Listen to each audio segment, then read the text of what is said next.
ہر کوشش کی گئی اسے ختم کرنے کی. اور یہ کون کر رہا تھا؟ کیا اس کا مقصد تھا؟ اس کے اوپر میں اینڈ میں آؤں گا. لیکن یہ ساری چیزیں ہم نے برداشت کی. اس کے باوجود ہم نے یہ مارچ کی. اور ہم نے مارچ اس لیے کی، پالیٹکس کے لیے نہیں کی، یہ سیاست کے لیے نہیں ہو رہا. مجھے 6 مہینے میں ہر جگہ پہ، کئی جگہ کے اوپر مجھے لیٹر آتا تھا کہ آپ اگر اس جلسے میں جائیں گے تو آپ کی جان خطرے میں ہے. کئی جگہ چیف سیکرٹری لیٹر بھیجتا تھا کہ جی آپ کی جان، ملتان کا جلسہ نہ کریں، آپ کی جان خطرے میں ہے. کئی جگہ ہے. اس کا مجھے خود پتا تھا کہ یہ پلان بنا رہے ہیں مجھے مارنے کا. اس کے باوجود میں نکلا. اور آج انشاءاللہ میں ابھی آپ کو ڈیٹ دوں گا اینڈ میں کہ میں آ رہا ہوں پنڈی. مجھے پتا ہے کہ ابھی میری جان خطرے میں ہے، سب کو پتا ہے. کیونکہ یہ لوگ جنہوں نے ابھی کوشش کی ہے یہ ابھی بھی وہیں بیٹھے ہیں. تو مجھے پتا ہے جان خطرے میں ہے. لیکن میں کیوں اس کے باوجود نکلوں گا؟ سیاست کے لیے نہیں. مجھے سیاست کیا دے سکتی ہے جس کو اللہ سب کچھ دے چکا ہے؟ میں ایک حقیقی آزادی کی جنگ لڑ رہا ہوں. میں سمجھتا ہوں کہ موت غلامی سے زیادہ بہتر ہے. ایک غلام کی زندگی سے بہتر مر جانا ہے. اور خاص طور پہ ان چوروں کی غلامی، یہ جو 30 سال سے چوروں کا ٹولہ ملک کو لوٹ رہا تھا، اکٹھا بیٹھ گیا ہے، جو پہلے ایک دوسرے کے خلاف لڑتا تھا، ان کی غلامی سے، یا ان کے بچوں کی غلامی جو یہ تیار کر رہے ہیں اپنے بچے، اس سے بہتر ہے مر جاؤ.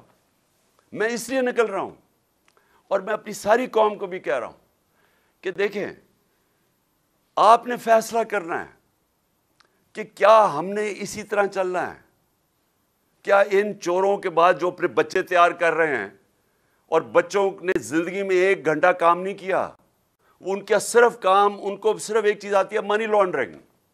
وہ چھوٹی عمروں میں وہ اربوں پتی بن گئے تھے کیونکہ ماں باپ نے ان کے نام پہ یا چوری کر کے پیسہ ان کے نام پہ چیزیں لی ہوئی ہیں.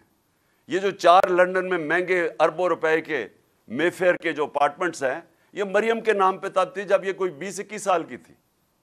اور یہ جو اس کا بیٹا ہے حسن شریف، 10 ارب روپے کا گھر بیچا اس نے لندن کے اندر. کدھر سے پیسہ آیا؟ تو یہ سارے بچے شروع میں ہی، یہ جو تیار کر رہے ہیں بچے، ان کی یہ خاصیت ہے کہ یہ منی لانڈرز ہیں سارے. وہ بلاول، اب بلاول، میں آپ کو یہ بتاؤں کہ سیاست میں تو اس کا کوئی مستقبل ہی نظر آ رہا. اردو ابھی تک صحیح طرح بولا نہیں ہے، یعنی ہر دفعہ اردو بولتا ہے تو اور لوگوں کو سمجھ نہیں آتی کیا کہہ رہا ہے. لیکن اس کا میں آج آپ کو پیشن گوئی کرتا ہوں.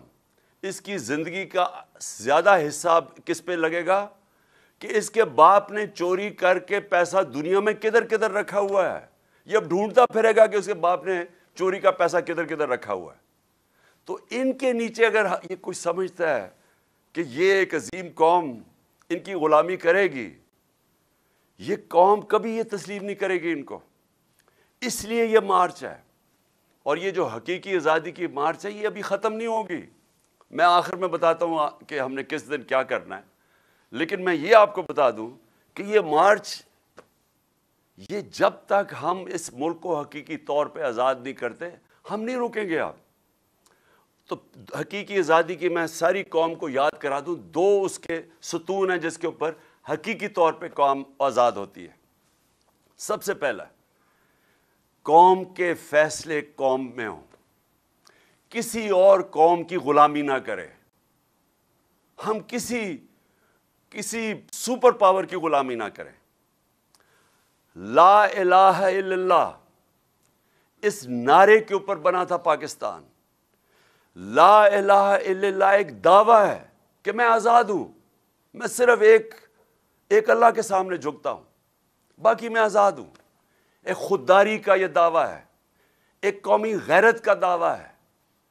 یہ نہیں ہوتا کہ وہاں جا کے دنیا کے باہر چکر مارو اور ہاتھ پھیلا کے کہو کہ میں مانگنے تو نہیں آیا، میں مجبور ہوں. اس لیے تو یہ نہیں ملک بنا تھا. اس لیے تو قائد اعظم، جب ان کو پتہ بھی تھا کہ انہوں نے زندہ نہیں رہنا زیادہ دیر، پتہ نہیں چلنے دیا اپنی بیماری کا کہ کہیں پاکستان کوئی رکاوٹ نہ آ جائے پاکستان نہ بننے میں. یہ وہ قربانی تھی. ہم بڑے